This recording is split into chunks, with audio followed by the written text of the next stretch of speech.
माचिस अगर होती सीता के पास में, हाँ माचिस अगर होती सीता के पास में, तो अशोक वाटिका में दुख सहती क्यों। हाँ फायर ब्रिगेड अगर रावण के पास होता, हाँ। तो हनुमान के लंका जलाने से जलती क्यों। अच्छा।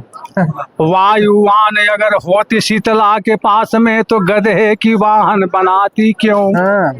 और टेलीफोन अगर होते गोकुला से वृंदावन में, तो कृष्ण के वियोग में सखियां दुख सहती क्यों। अच्छा। 16 श्रृंगार करी गोकुला से बाला चली, सिरवा पे धरी लिहल दही के गगरिया। हाँ रेशम के साड़ी और धानी रंग चुनरिया, हाँ। कि संग संग चली भैली मथुरा नगरिया। क्या बात है, बहुत बहुत धन्यवाद बाबा। और कुछ चलिया चलेली जैसे नागिन के चलिया में, देखे में बुझात बारू एक ही उमरिया। हाँ परल नजरिया जब नटखट कन्हैया पे, तो संग में बुझात बारू वृख भानु के दुलरिया। एक मन करे तनि कान्हा संग रार करूं, हाँ। मारल निशान फूटल दही के गगरिया। संग के सहेली सब छोड़ के पराई गईली, तो बनवा में बच गईले राधा के गुजरिया। जय सिया राम।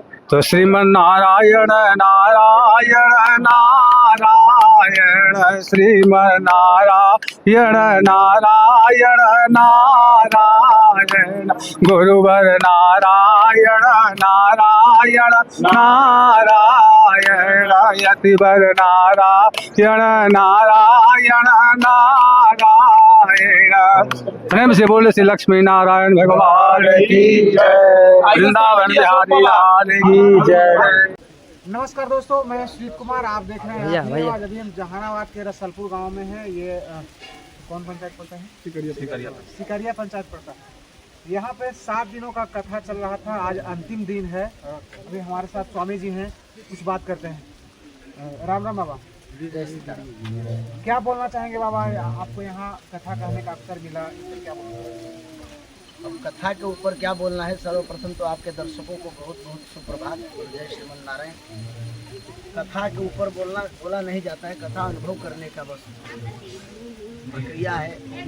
और कथाएं सबको श्रवण करनी चाहिए। मानव जीवन में जिस मानव जीवन में कथा नहीं है, वो मानव जीवन बिल्कुल ही निरर्थक है। इसलिए कथाएं अवश्य श्रवण करनी चाहिए। बिना कथा के जैसे बिना प्राण के शरीर बेकार है, वैसे ही बिना कथा के मानव जीवन बेकार है। कुछ लोग कहते हैं कि कथा क्यों सुनना चाहिए? कथा क्यों सुनना चाहिए? जैसे शरीर के पोषण के लिए भोजन करना चाहिए। अब किसी से पूछा जाए कि भोजन क्यों किया जाए, तो अब ये तो स्वयं उत्तर मिल जाएगा कि भोजन क्यों करना चाहिए। कोई अगर भोजन नहीं करेगा, अन्न नहीं लेगा, तो फलाहार लेगा, फलाहार नहीं लेगा तो कुछ और लेगा। इस पंच भौतिक शरीर को पुष्ट रखने के लिए शरीर में कुछ न कुछ तो जाना ही चाहिए। उसी प्रकार आत्मा, मन और बुद्धि को शुद्ध करने के लिए कथा सुनना चाहिए। बिना विद्यालय गए डिग्री कहीं से भी खरीदा जा सकता है, बहुत सी डिग्रियां बिकती है, लेकिन अनुभव लेने के लिए कक्षा में गुरु जी के पास जाना ही पड़ता है। इसीलिए प्रत्येक मनुष्य को, एक चोर भी अपने गुरु के साथ बैठ करके चोरी सीखता है, बुरा कर्म करने वाला व्यक्ति भी अपने गुरु के पास बैठ करके बुरा कर्म सीखता है। एक सज्जन व्यक्ति को कथा श्रवण करना क्यों नहीं आवश्यक है, ये तो स्वयं में भी विचारणीय है। इसीलिए कथा आत्मा के शुद्धि के लिए, मन को दुरुस्त करने के लिए और बुद्धि के तारतम्य बनाए रखने के लिए कथा की आवश्यकता है। चलिए, ग्रामीण जनता है, उनसे हम बात करते हैं कि जो कथा हुआ है गांव में, उसका क्या प्रभाव पड़ा। क्या नाम है सर आपका? मेरा तो सिद्धनाथ मिश्र नाम है। आपके गांव में 7 दिन का कथा हुआ सर। यह कथा जो है, यह श्री हनुमत प्राण प्रतिष्ठा महायज्ञ सह श्रीमद भागवत ज्ञान महायज्ञ का आयोजन श्री अच्युत प्रपन्नाचार्य स्वामी जी महाराज उर्फ अशोक बाबा, जो इसी गांव के निवासी हैं, ये आयोजन किए। और इस आयोजन में उन्होंने मन बनाया मिलेंगे फासले हारो न हौसले, लक्ष्य पाने के लिए कुछ पूर्ण संपूर्ण चाहिए, कुछ कर गुजरने के लिए मौसम नहीं मन चाहिए। उन्होंने मन बनाया कि हमको भागवत की कथा करवानी है और इसके लिए वो गया में ही निवास करते हैं और गया पीठाधीश्वर श्री श्री 1008 श्रीमद जगत गुरु रामानुजाचार्य पूज्यपाद स्वामी वेंकटेश प्रपन्नाचार्य जी के नेतृत्व में इन्होंने श्रीमद भागवत महापुराण का सफल संचालन हुआ आज। और आज यज्ञ की पूर्णाहुति हुई। पूर्णाहुतिया सर्वान कामान अब आपनोति ही पूर्णाहुति ही, जिसके दर्शन मात्र से सारों लोगों की मनोकामनाएं पूर्ण हो जाती है, इसी को पूर्णाहुति कहते हैं। इसमें बहुत बहुत विद्वान और संत उपस्थित हुए, जिसमें बक्सर पीठाधीश्वर श्री श्री 1008 श्रीमद जगत गुरु रामानुजाचार्य स्वामी राजगोपालाचार्य जी महाराज भी यहाँ पर कल उपस्थित हुए। इससे पहले नेक्स्ट डे चतुर्भुज स्वामी जी महाराज वृंदावन से आए थे। तो ऐसे आकर के बहुत विद्वान उपस्थित हुए और इस यज्ञ को सफल संचालन किए और सारे लोगों को मतलब कि धन्यवाद दिए, है ना, और आशीर्वाद दिए और ये संदेश दिए कि आज से मन इसी तरह का कार्यक्रम आगे भी होते रहे। और इतना ही नहीं, पूज्यपाद स्वामी जी महाराज तो यहाँ तक कह दिए कि यहाँ पर स्वामी जी का जमीन है, तो यहाँ पर प्राथमिक विद्यालय है, तो उनके निवेदन से राज्य सरकार के द्वारा वो ये करेंगे कि भाई ये 10+2 तक हो जाए, ऐसा उन्होंने प्रयास करने का संकल्प लिया है और हम आशा करते हैं कि ऐसा भी होगा। चलो और कुछ लोग हैं। क्या नाम है सर आपका? नंद शर्मा मेरा नाम है। गांव में देखते हैं कि इस तरह से कथा होता है तो लोगों में एक वैचारिक एकता भी बनता है जी जी, और लोगों में एक अच्छा सद्भावना भी जगता है। क्या बोलना चाहेंगे इस पर? हम लोग का वैचारिक एकता सिर्फ गांव में ही नहीं बन गया है। आप तो अनजान है, हमारा गांव रसलपुर है, उसका रेवन्यू विलेज है, उसके बगल में बिटिया है, सुकुलचक है। तो यहाँ आप 3 गांव के देखे होंगे, संगम देखे होंगे। ये कथा में 3 गांव का जितने भी लोग हैं वो सब आपको मिलेंगे। अभी वर्तमान में भी आपको 3 गांव के मिलेंगे और आप पेपर ऊपर में भी देखे होंगे, छपा होगा, कथा के तरह रसलपुर बिटिया लिखाता है। जान के लिखाता है किस लिए? ताकि सामाजिक एकता हम लोग को बने रहे। बिटिया वाले को ही न लगे कि हाँ रसलपुर में कार्यक्रम हो रहा है और रसलपुर वाले को ही न लगे कि हाँ बिटिया अलग है। हम लोग उस सब गांव को समन्वय करके चलते हैं। पेपर में, मीडिया में भी, चाहे आप भी लिखे हैं, अपने चैनल पर देखे हैं, चला है कथा तो रसलपुर बिटिया लिखे हैं। उसका मूल मकसद यही है वैचारिक एकता, धार्मिक एकता और माने समता मूलक समाज। जैसे अभी देखिए बगल में हमारे रिंटू चंद्रवंशी जी हैं, ये कथा को दम तन मन धन से इसको सफल बनाने में लगे हुए थे, नहीं समझे? तो जाति एकता भी नहीं, देखिए ब्राह्मण है, हम बावन है, चंद्रवंशी जी हैं और देखिए वो साव जी है, हम लोग सब माने मिलकर, देखिए वो मांझी जी है, हम लोग सब कोई मिलकर सामाजिक एकता के तहत, जातीय एकता के तहत, गांव के एकता के तहत इस कार्यक्रम को पूरा सफल, सुंदर, शानदार बनाए। क्या महसूस कर रहे हैं सर 7 दिन की कथा में? हम तो महसूस इतना कर रहे हैं कि जो हम फूले नहीं समा रहे हैं, हम खड़ा होने में हमको सोचना पड़ रहा है, क्योंकि सब स्वामी जी का स्थान हमारे ही पास रहा।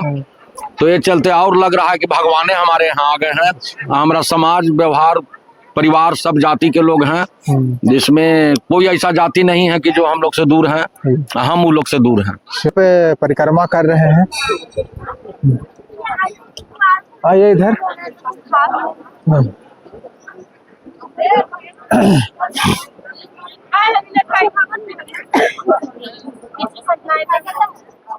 कैसा लग रहा है 7 दिन की कथा सुनकर? 7 दिन माँ भागवत पुराण का कथा एवं उपनयन संस्कार सब बच्चों का है हुआ। और बहुत रसलपुर गांव में श्री वेंकटेश प्रपन्नाचार्य स्वामी जी के महाराज के तत्वाधान में अशोक अच्युत प्रपन्न रामानुज श्री वैष्णव दास अशोक बाबा के तत्वाधान में जो सब देव, साथ ही साथ हनुमत प्राण प्रतिष्ठा हुआ, जो बहुत अच्छा कार्यक्रम, बहुत उल्लास के साथ शांतिपूर्ण ढंग से अच्छा संपन्न हुआ। क्या नाम है आपका? सौम्या कुमारी। 7 दिन कथा लगातार सुने? हाँ। क्या सीखे हैं कथा सुनकर? क्या सीखे बताओ? बोले। कथा का कोई ऐसा बात आपको सीख दिया, इतना दिन तक सुने तो कुछ ऐसा लगा कि हाँ यहाँ से ये काम हमको करना चाहिए, ये काम नहीं करना चाहिए? क्या सीखे? सीखे हैं कि बोले लजाए नहीं। कथा सीखे हैं कि हम जीवन में सभी को उतारना चाहिए और हम लोग उस कार्य को है ना, ऐसा बोलो। क्या कथा से सीख मिला? कुछ 2 लाइन बताइए। गीता का श्लोक बोलो, है ना याद? बोलो। हाँ बोलिए। धर्म क्षेत्रे कुरुक्षेत्रे शम्भेतायु युत्वा माम का पांडवाश्चैव किम कुरुवता संजय। अच्छा, हिंदी में इसका बताइए, याद है हिंदी में? नहीं। क्या नाम है आपका? सौम्या कुमारी, कि कौन क्लास में पढ़ते हैं? BA semester 4। सेमेस्टर 4 में है। आपका क्या नाम है? लगाते हैं। चलिए कोई बात नहीं, लेकिन ये कथा हुआ तो कुछ जीवन में लग रहा है कि बहुत अच्छा लगा, ऐसा फील हुआ? हाँ? अच्छा फील हुआ जब 7 दिन की कथा सुन के? यस। इस तरह का कार्यक्रम होना चाहिए। हाँ हाँ? साले होना चाहिए, साल भर होना चाहिए, साले होना साले साले होना चाहिए। हाँ हाँ। कहाँ से आए हैं सर? हम गया जी से आए हैं, प्रॉपर हम जहानाबाद के रहने वाले हैं, टेंटा जी, के। तो हमारे ही स्वामी जी का आज कथा चल रही थे, तो आज समापन का दिवस था, तो हम लोग सम्मिलित हुए पूरा गया जी से। हमारे जितने भी स्टूडेंट थे, मठ में जो लोग शिक्षा दीक्षा ले रहे थे, वो सारे लोग यहाँ पे उपस्थित हुए। महसूस कर रहे हैं? ये भगवान की कथा है जी। जिसका नाम ही रसो वही रस है, जो तीनों तापों से समन करने वाले हैं।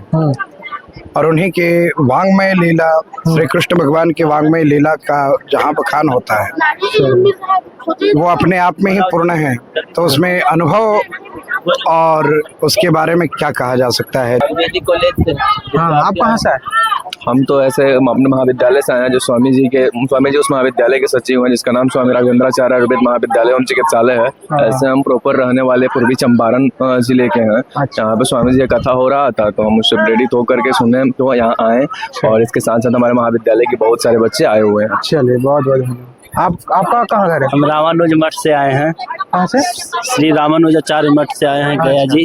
कैसा एक्सपीरियंस रहा 7 दिन का? जी गांव में आया, कैसा एक्सपीरियंस रहा? बहुत अच्छा लग रहा है, यहाँ पे अच्छा लग रहा है। स्वामी जी आए तो और अच्छा लग रहा है। चलिए आइए। उन्हीं के द्वारा इतना सुंदर कार्यक्रम रखा गया 7 दिन का कथा, क्या बोलना चाहेंगे बाबा?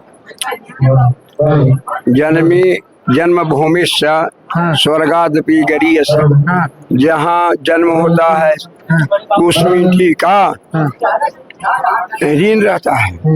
सभी मनुष्य पर 3 तरह का ऋण रहता है, देव ऋण, ऋषि ऋण और पितृ ऋण। वो तीनों ऋण से मुक्ति के लिए हमने यहाँ अपने जन्मभूमि पर और अपने नहीं पूरे ग्रामीण जितने हमारे पूर्वज हैं सबके उद्धार के लिए ये भागवत कथा का आयोजन कराया। मेरा उद्देश्य यही है, हम जो भी हैं वही रहें, लेकिन जिन्होंने हमको पाला पोसा, कुछ खिलाया पिलाया, गोद में लेके खिलाया, कोई कपड़ा पहनाया, वो सबके स्नेह के लिए उनका प्रेम बना रहे, उन लोग को कोई दुर्गति में हो उनको गति हो जाए, इसी कामना से हमने ये भागवत सप्ताह ज्ञान यज्ञ का आयोजन कराया। इसमें बहुत से बटकों को यज्ञोपवीत संस्कार कराया। जिसका यज्ञोपवीत संस्कार यहाँ हुआ वो सदा के लिए याद रखेगा। हमारा यज्ञोपवीत संस्कार कहाँ हुआ? तो रसलपुर ग्राम में, जब तक रहते रहेगा उसका याद रहेगा।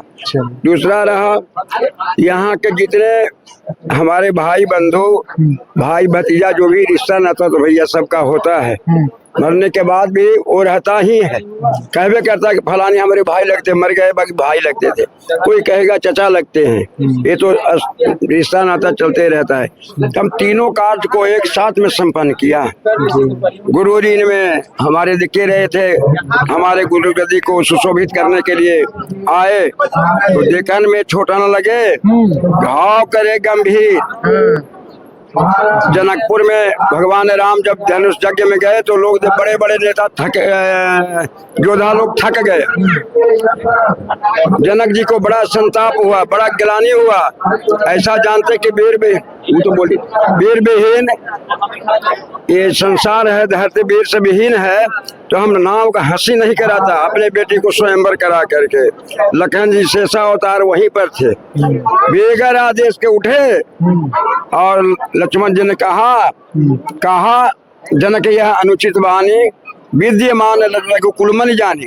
यह अनुचित बात कहे, छोटा लड़का ऐसा शब्द बोले, जनक जी घबरा गए, लेकिन अनुशासित थे। आज के बच्चा तो थोड़ा कहिए बैठ जाओ खड़े रहेगा, इधर चलो उधर जाएगा।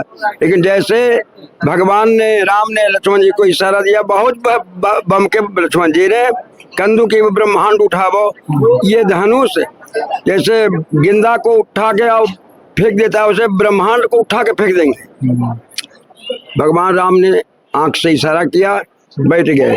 तो जनक जी को बहुत वो हुआ तकलीफ, गुरु जी ने समझा कि इसको बहुत तकलीफ हो रहा है, आदेश किया भगवान राम को, उठाओ राम भंजहु भव चापा, मेटहु तात जनक संतापा।